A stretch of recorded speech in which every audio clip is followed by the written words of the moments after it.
Amidst the beautiful chaos and spectacle of Santa Sangre, there lies a story which, at its heart, concerns the difficulties of growing up.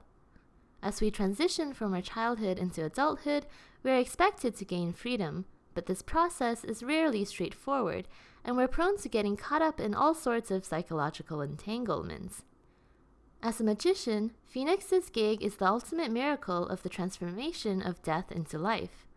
You're about to witness the ultimate miracle, the transformation of death into life. This is fitting as he is literally haunted by the past. What is dead comes back to life, if only in his mind.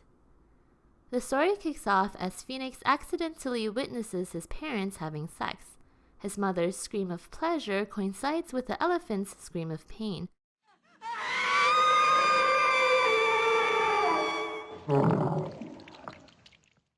Shortly after, the elephant dies, and there is a big funeral.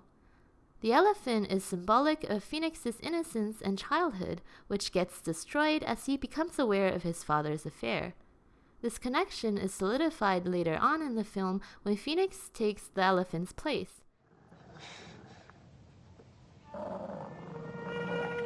Please, don't die.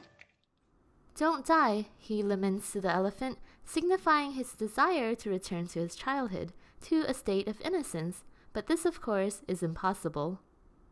The reluctance to grow up and separate from the maternal figure is shown initially in this scene, in which Fenix refuses to let go of Concha.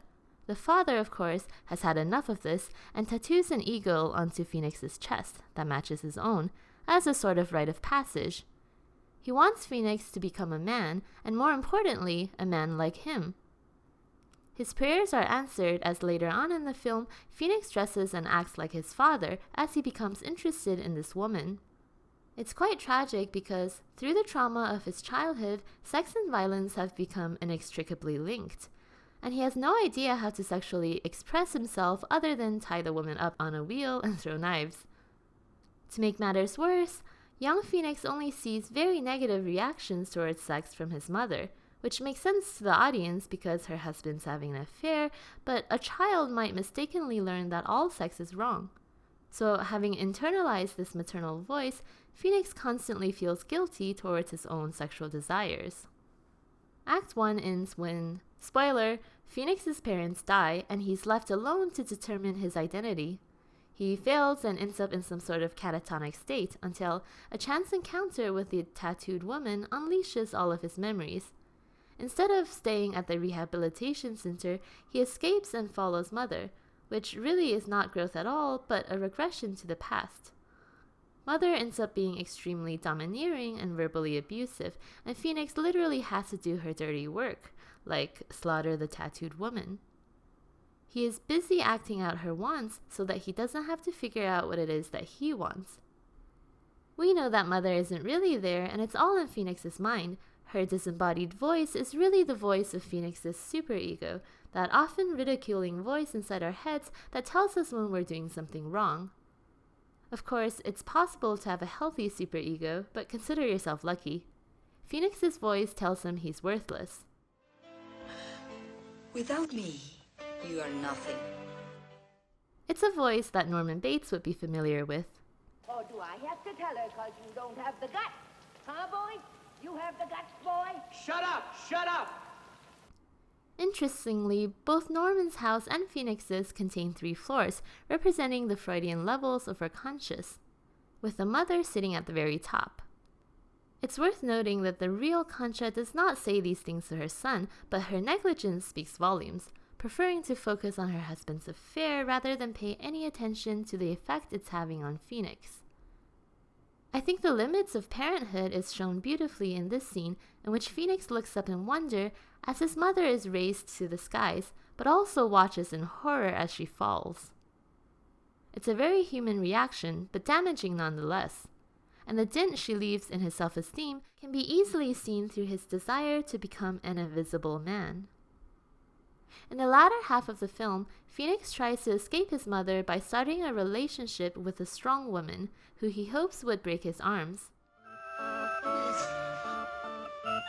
Break my arms. He wants her to overpower him, which doesn't work, but if it did, it would be the same cycle again. Instead of being subservient to his mother, he would be subservient to the strong woman.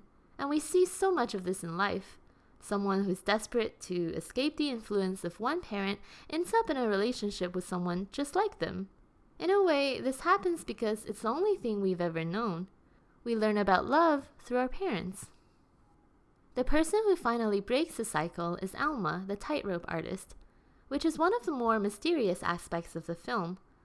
Obviously, there are many interpretations. The word Alma also means soul, so perhaps after being separated from his own soul, he's finally reunited.